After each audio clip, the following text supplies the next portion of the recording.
নমস্কার, শুভ সন্ধ্যা। প্রতিবারের মতোই এবারও আমি চলে এসেছি আপনাদের কাছে একটি নতুন ভিডিও নিয়ে।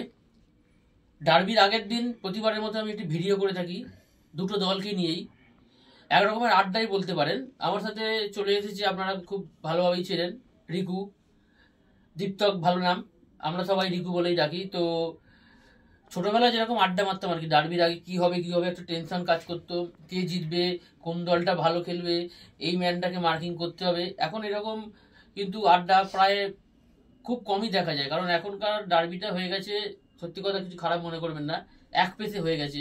মাঠে নামবে, মোহনবাগান ম্যাচ জিতে যাবে। এবারও কিন্তু তাই মনে হচ্ছে, কিন্তু আগে কিন্তু এরকম ছিল না। আগে একটা হাড্ডাহাড্ডি ম্যাচ হবে, এন্ড টু এন্ড খেলা হবে, খুব উত্তেজনাপূর্ণ ম্যাচ হবে। এখন কিন্তু সেটা পুরোপুরি একদম চেঞ্জ হয়ে গেছে। কি বলিস তোর মধ্যে কি? আগে যখন ডার্বি ছিল তখন মানে আগের দিন টেনশনে রাত্রে ঘুম আসতো না, কি হবে না হবে। এখন সেই টেনশনটা নেই। আমি বলেন না, এখন যে কোনো মোহনবাগান সমর্থকরা যারা আজ থেকে 10 বছর আগে থেকে মাঠে যাচ্ছে, 10-15 বছর মাঠে, তারা জানে যে সেই ইস্ট বেঙ্গল কি ছিল 2012-13 সালে Trevor James Morgan under east Bengal, বা পরে যদি এমনকি লাস্ট যদি আজ থেকে 6 বছর আগেও দেখি, যখন আলেহান্দ্রো কোচ ছিল, সেই সময়তে ইস্ট বেঙ্গল যা ছিল, মানে একটা ভাবনার বিষয় ছিল না ভাই, ওই টিমে একটা প্লেয়ার আছে, একটা বাঙালি প্লেয়ার ম্যাথা বসেন আছে, যে ভাই মিডফিল্ডটা পুরো জ্যাম করে রাখে, লালডেন্ডিকার মতো একটা প্লেয়ার আছে যার একটা সেট পিস ভয়ঙ্কর হতে পারে, সেখানে ম্যাচ ঘুরে যেতে পারে। কিন্তু এখন মানে মনে হয় না যে সেই ইস্ট বেঙ্গলে কিরকম প্লেয়ার আছে যে একা একটা ম্যাচ ঘুরে দেবে। আমি ফরেনারদের কথা বাদ দিচ্ছি, ফরেনাররা যে সমস্ত ফরেনাররা এখন ইস্ট বেঙ্গলে খেলছে, তারা আমার মনে হয় না যে জার্সি পরার যোগ্যতা আছে তাদের। ঠিক কথা, একদম ঠিক কথা। জন্টি মার্টিন্সের মতো প্লেয়ার জার্সি পরেছে, ইউসুফ ইয়াকুবের মতো প্লেয়ার জার্সি পরেছে, জেমস মোগা, পেনুরজির মতো প্লেয়ার জার্সি পরেছে, সেখানে এরা ওদের ধারে কাছে আসে না। হতে পারে হয়তো অনেক বড় ভাই বিশ্বকাপ খেলে এসছে, এই করেছে সেই করেছে, কিন্তু ইস্ট বেঙ্গল অনেক আমাদের বন্ধুরাও আছে, কিন্তু তারা কিন্তু অতটা উত্তেজনা নেই। আগে যেমন খেলা হতো ইস্ট বেঙ্গলে, তারা যেন উত্তেজনা থাকতো, কি ভাই আগে তোদের পুড়ে দেবো। এখন কিন্তু সেই ওটা দেখা যায় না। কি বলি, উত্তেজনা থাকবে কেন? যখন আই লিগ হতো তখন নয় ওরা 3-এ থাকতো, আমরা 2-এ থাকতাম, নয় ওরা 2-এ থাকতো, আমরা 3-এ থাকতাম। তো সেটা রেসারেসি তো হতো, ওপরে যাওয়ার জন্য হতো, প্লাস এটা একটা আবেগের ম্যাচ, সেজন্য হতো। কিন্তু এখন সেখানে একটা টিম রয়েছে 11 নম্বর, একটা টিম রয়েছে 1 নম্বরে, আকাশ পাতাল তফাৎ। সত্যি কথাই। ঠিক আছে, এমন নয় যে সবে শুরু হয়েছে, 14টা করে ম্যাচ দুটো টিম খেলে ফেলেছে, একজনের 32 পয়েন্ট, একজনের 14 পয়েন্ট। ঠিক আছে, একটা টিম চেষ্টা করছে, একটা 1 পয়েন্ট পেলেও তাদের কাছে অনেক ব্যাপার। একটা টিমের 1 পয়েন্ট পাওয়া মানে 2 পয়েন্ট লস। একদমই। একটা টিম চ্যাম্পিয়ন্সের জন্য যাচ্ছে, একটা টিম যাচ্ছে 6 নম্বর পজিশনের জন্য। দুটো টিমের তফাৎ তো এখানেই হয়ে গেছে না। হ্যাঁ, আর এই যে ম্যাচটা যে আমাদের এখান থেকে সরিয়ে গুয়াহাটিতে করে দিল, এটা কিন্তু একটা কি বলবো, মানে এই বলছে যে নাকি পুলিশ দিতে পারবে না, ঠিক আছে, এটা কিন্তু এটা তো ভালো একটা এফেক্ট পড়বে যে কলকাতায় খেলা হলে এত লোক যেত, সেখানে কিন্তু ট্রাভেল করে অত দূরে যাওয়া সবার পক্ষে সম্ভব হবে না। এইটা নিয়ে সেটা 100 এখানে বললে অনেক কথাই বলা যায়, কিন্তু যতই ভিডিওটা সোশ্যাল মিডিয়ায় যাবে তো আলাদা করে কিছু বলবো না। একটুখানি পুলিশের বোঝা উচিত যে এটা যেমন দুর্গাপুজো, কালী পুজো যেমন বাঙালি একটা উৎসব, ডার্বিটাও বাঙালি ভোটে, এই জন্য বাংলা বেঁচে আছে, বাঙালি ফুটবল বেঁচে আছে, একটু তাদের ভাবা উচিত। হতে পারতো তারা কিছু একটা কনসিডার করতো, হয়তো একটা দিনের জন্য তারা বলতে পারতো। ডার্বি পেছানোর কথাও হয়তো জানি না বলেছিল কিনা, কেন যেহেতু মোহনবাগান অর্গানাইজার মোহাম্মদ চেষ্টা করেছিল শেষ পর্যন্ত, দেবাশিস দত্ত যতটুকু শুনেছি আমি, বাট কিছু করার নেই। বিধাননগর পুলিশ যখন পারমিশন দেয়নি, কিছু করার নেই। আমাদের 3টে পয়েন্ট দরকার, সে 1 গোল 2 গোল ম্যাটার করছে না। চ্যাম্পিয়নশিপের জন্য আমার 3টে পয়েন্ট দরকার, কারণ গোল ডিফারেন্স আমরা অনেক এগিয়ে আছি। 3টে পয়েন্ট গুয়াহাটি থেকে হোক কি জোয়াহাটি থেকে হোক, সারা ভারতবর্ষ সবুজ মঞ্চ হয়ে যাবে। তো এবার যদি আসি আমাদের প্লেয়ার, মানে মোহনবাগান টিম নিয়ে যদি বলি, প্রথমে মোহনবাগানের কথায় আসি। মোহনবাগান টিম কিন্তু যেরকম ছন্দে আছে আর কি, মোটামুটি সে একটা অনবদ্য মানে অশ্বমিতের ঘোড়ার মতো এখন এগোচ্ছে দলটা। মানে যত বেশি বলবো ততই যেন মনে হবে যে কম বলছি। এমন প্লেয়াররা ম্যাচের রং বদলে দিচ্ছে। মানে আমরা শুনেছি যে স্ট্রাইকাররা ম্যাচের রং বদলে দিচ্ছে, এখানে ডিফেন্ডাররা গোল করে মোহনবাগানকে জিতিয়ে দিচ্ছে। আর এমন ডিফেন্ডাররা গোল করছে, সুভাশিস বোস, তারপরে টম অ্যালরেড, কোনোদিন দীপেন্দু, মানে ডিফেন্ডাররাই মোহনবাগানের যেন মনে হচ্ছে যে যেরকম অ্যাটাকিং যদি আমাদের নাও চলে, ডিফেন্ডাররা গোল করে ম্যাচের রং বদলে দিতে পারবে। তো এটা নিয়ে কি বলবি যে মোহনবাগানের 11টা প্লেয়ারই কিন্তু অনবদ্য খেলছে। মোহনবাগান টোটাল সিজনে 29 খানা গোল করেছে, তার মধ্যে ডিফেন্ডাররা করেছে 9 খানা গোল। তার মধ্যে অ্যালবার্তো 4টে, সুভাশিস 3টে, টম 1টা, দিব্যেন্দু প্রথম ম্যাচে 1টা গোল করেছে, প্রথম অভিষেক ম্যাচে। এবার সেই টিমটা এখানে সব থেকে বড় কোচের স্ট্র্যাটেজি। কোচ জানে যে আমার সেট পিস ভালো রাখার প্লেয়ার রয়েছে, তো 3-4 জন যে লম্বা লম্বা ডিফেন্ডার, একে ফরেন ফুটবল আমরা দেখি, রিয়েল মাদ্রিদ দেখি, একটা সময় রিয়েল মাদ্রিদ যখন ভালো খেলতো তখন হেড করতে হতো র্যামোস, পেপে, রাফাল ভারান, এরা হেড করতে যেত।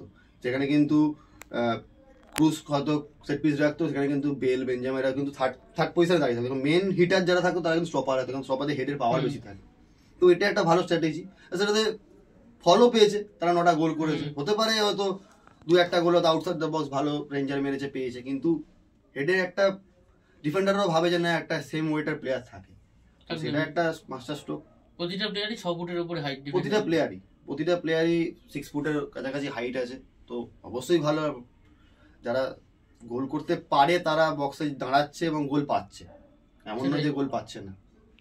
এবার যদি মোহনবাগান অ্যাটাকিং এর কথা আসি, মাঝমাঠে যদি বলি, মাঝমাঠে অনিরুদ্ধ থাপার তো একটা শুনছি চোট আছে, থাপা কালকে স্টার্ট করবে না, তো টিমেও থাকবে না। তো আপুইয়া আর হয়তো দীপক টাংরি শুরু করতে পারে, কিংবা দেখা যাক কি হয়। আর উপরে যদি বলি ম্যাকলারেন তো মানে প্রথম থেকে স্টার্ট করবে, তার সাথে কে স্টার্ট করবে এটাই এখন, গ্রেগ স্টুয়ার্ট নাকি দিমিত্রি পেত্রাতস। যেটুখানি খবর এপাশ ওপাশ থেকে সোশ্যাল মিডিয়া আনতে পারে, হয়তো স্টুয়ার্ট হয়তো প্রথম থেকে স্টার্ট করবে। এবার স্টুয়ার্ট না স্টার্ট করলে হয়তো সেই জায়গাটা সাহাল স্টার্ট করবে, হয়তো ওপরে আর একটা নয় পেত্রাতস নয় কামিন্স। আর ডার্বি ম্যাচ পেত্রাতসের যা লাস্ট 2-3 বছরে যা মোহনবাগানকে দিয়েছে, আর ডার্বিতে একটা অন্যরকম পেত্রাতসকে আমরা দেখি।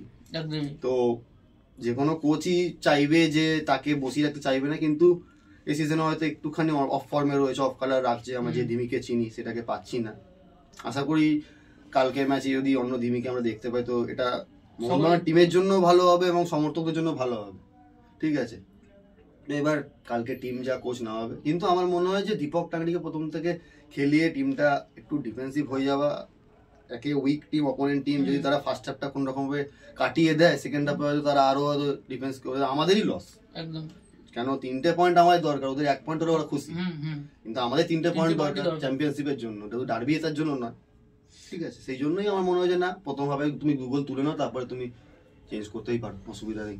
আর মোহনবাগানের যে দুটো উইং আছে, একদিকে লিস্টন কুলস, একদিকে মনবীর সিং, প্রথম থেকে কিন্তু এই দুজনই কিন্তু মোহনবাগান স্টার্ট করে যাচ্ছে, মানে এই দুজন মানে মূল চালিকা শক্তি বলা যেতে পারে। দুজন ওভারল্যাপে যেরকম যাচ্ছে, নিচে নামছে, মোহনবাগানে কিন্তু এটা কিন্তু একটা খুব প্লাস পয়েন্ট আছে যে তাদের উইং দুটো যে আছে সে খুব সচল রাখছে। এটা নিয়ে কি বলি, মনবীর সিং আর লিস্টন কুলসের খেলা নিয়ে? মনবীর পেস যেমন রয়েছে তেমন ফিটনেস তেমন হাইট, কিন্তু লিস্টন যেটা রয়েছে মানে উইথ দ্য বল যে রান করা, ডান দিক বাঁ দিক করা, যেটা আমরা ক্রিশ্চিয়ানো রোনাল্ডোকে দেখেছি, অলওয়েজ দেখি যে উইথ দ্য বল করা, উইদাউট বল তো সবাই করতে পারে, উইথ দ্য বল করা ওর একটা পাওয়ার রয়েছে, লং রেঞ্জে নিতে পারে, ট্রাই করে, কিছু কিছু বাইরে যায়, কিছু কিছু গোলেও থাকে। আমরা নর্থ ইস্ট ম্যাচে দেখি যেটা আউটস্ট্যান্ডিং গোল করেছে, প্লাস এবছরও গিয়ে যে বক্সের মধ্যে ব্যাক মাইনাস রাখছে সেগুলো ভালো। কিন্তু আরেকটু বলবো যে কালকে যে ট্রাইটাও 5টার মধ্যে 2টো পাস বাড়াইছে, কালকে 4টে বল বাড়া হতো আরো হয়তো আমাদের গোলের সুযোগ বাড়বে। একদমই। আর এবছর যারা লিস্টন ফর্মে রয়েছে, আমার মনে হয় না যে ভারতবর্ষে এই মুহূর্তে কোনো রকম স্টপ সাইড ব্যাক প্লেয়ার রয়েছে তাকে আটকানো। একদমই একটা ঠিক আছে। এবার ব্যাপারটা হচ্ছে যে মানবীর ও অন্যরকম প্লেয়ার, ও নিচে এসে সাইডে আশিস রায়কে সাপোর্ট করে, কারণ আশিস রায়টা হাইটটা শর্ট, এদিকে শুভাশিস লম্বা, হয়তো গায়েগতরে বের করতে পারে, আশিসের স্পিড আছে কিন্তু হয়তো গায়েগতরে পায় না বলে ও নিচে এসে ডাউনে একটা রাইট ব্যাক পজিশনও খেলতে পারে, এবং ওপরে গিয়ে ওর ক্রস থেকে শুরু করে ওর হেডিং পাওয়ারও ভালো আছে, ফার্স্ট পোস্টে দাঁড়ায়, ব্যাকহেড করে দেয়, হিল করে বল বাড়িয়ে দেয়, সেখান থেকে একটা অ্যাডভান্টেজ থাকে। আর এছাড়া শুটিং পাওয়ার দুপাই ভালো চলে, মানে কেন নর্থ ইস্ট সেম ম্যাচই নর্থ ইস্টের ম্যাচে দেখতে পেয়েছি। বেঙ্গল টিমের যে ডিফেন্স নিয়ে আমি যদি কথা বলি, বেঙ্গল টিমের ডিফেন্স কিন্তু খুব দুর্বল ডিফেন্স আছে বেঙ্গল টিমের, প্রতি ম্যাচে প্রায় গোল খাচ্ছে। আর গত ম্যাচে যেরকম ভাবে গোল খেলো, কি মনে হয় আনোয়ার আলী, হেক্টর উসে আগের বছরে যেরকম খেলেছিল এবছর কিন্তু তার কিন্তু কি বলবো 50% কিন্তু খেলতে পারছে না। আর তাদের কিন্তু এবারে মুখোমুখি করতে হবে জেমি ম্যাকলারেন, দিমিত্রি পেত্রাতস, এদের কিন্তু আটকাতে হবে, গ্রেগ স্টুয়ার্টকে আটকাতে হবে, মনবীর সিং, লিস্টন কুলাসও, তাদের কাছে কিন্তু অনেক শক্ত কাজ। কি বলি ইস্ট বেঙ্গল টিমের ডিফেন্স নিয়ে কি বলবি? ডিফেন্স আমি লাস্ট ম্যাচ যদি দেখি, মুম্বাইয়ের সাথে ওরা টিম নামিয়েছিল, হিজাজি, হেক্টর দুজনেই খেলেছিল, প্লাস আনোয়ারকেও খেলিয়েছিল, তো 3টে একদম স্টপার খেলিয়েছিল, প্লাস এবারে চুংলুঙ্গা, সেও স্টপারও খেলতে পারে, দুটো সাইডেও খেলতে পারে, প্রভাত লাগড়া খেলেছিল। ঠিক আছে, তো দেখতে গেলে বেসিক্যালি আনোয়ার বা হেক্টর উসে যাই বলি, দুটো স্টপারের মাঝখানে এসে দাঁড়াচ্ছিল, ব্লকিং করছিল, যে জায়গাটা মেনলি কাজ সৌভিক চক্রবর্তী, একটা বাঙালি ছেলে। আশা করি কালকে ওকে নামায় হয়তো কিছুটা ইস্ট বেঙ্গল অ্যাডভান্টেজ পেতে পারে, কেননা ও আজ কম করে 11 বছর ধরে ডার্বিটা দেখছে, মোহনবাগানে জার্সিগাতেও খেলেছে, ইস্ট বেঙ্গল জার্সিগাও খেলেছে, তো তো জানে, একটা বাঙালি ছেলে জানে যে কিভাবে ম্যাচটা বার করতে হয়।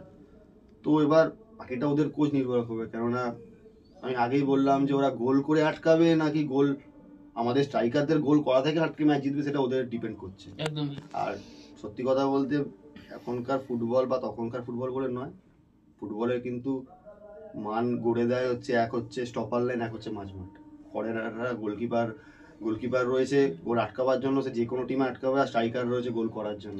ঠিক আছে, তুমি ভালো বল বাড়াও, ওপরে ডেভিডও গোল করতে পারবে, আমাদের সুহেল আহমেদ ভাটও গোল করতে পারবে, সেটা কোনো ফ্যাক্টর নয়। কিন্তু যার মাঝমাঠ দাঁড়িয়ে যাবে তার খুব ভালো খেলবে। কিন্তু ওদের একটা প্লেয়ারকেই আমার যদি মনে হয় যে না একটুখানি হয়তো জুনিয়র প্লেয়ার হতে পারে, কিন্তু চোখে রাখতে হবে, সেটা পিভি বিষ্ণু দুটো উইং অপারেট করতে পারে। আর বেসিক্যালি হয়তো বাঁ দিকটা দিয়ে অপারেট করবে, যে পাশে সুভাশিস থাকবে, একটু সুভাশিস তাকে একটু কনসিয়াস থাকতে হবে, একদম থাকতে হবে। তো সেই জন্য তো আপুইয়াকে একটু বাঁ দিকেও শিফট হতে পারে, আসতে পারে। তো কালকের ম্যাচে যদি আমি প্রেডিকশন বলি তোর কাছ থেকে, তো কি হতে চলেছে কালকের ম্যাচের প্রেডিকশন, যেটার জন্য মোটামুটি সবাই ওয়েট করে থাকে আর কি, যে what is the prediction of tomorrow's match? 3 points, 3 point, বাস, আর কিছু চাই 2-1 হোক 1-0 হোক, আমার দেখার দরকার নেই, কে গোল করলো আমার দেখার দরকার নেই, 3টে পয়েন্ট। কেন বড় ম্যাচ জিতবো, এটা মনের শান্তি, লিগ শিল্ড তুলবো, এটা সমস্ত মোহনবাগানীদের শান্তি, পরপর ব্যাক টু ব্যাক চ্যাম্পিয়ন হব, এটা হচ্ছে আমাদের সব থেকে বড় পাওনা। আমরা আবার এসিএল খেলবো এবছর, যেটা আমাদের কোনো একটা কারণে হয়নি, কোনো রকম ইন্টারন্যাশনাল ব্যাপারে, কিন্তু সেকেন্ড টাইম যেন আমরা খেলতে পারি, আমাদের ইচ্ছেটা পূর্ণ হয়, সেটাই আমরা খেলবো। একদমই।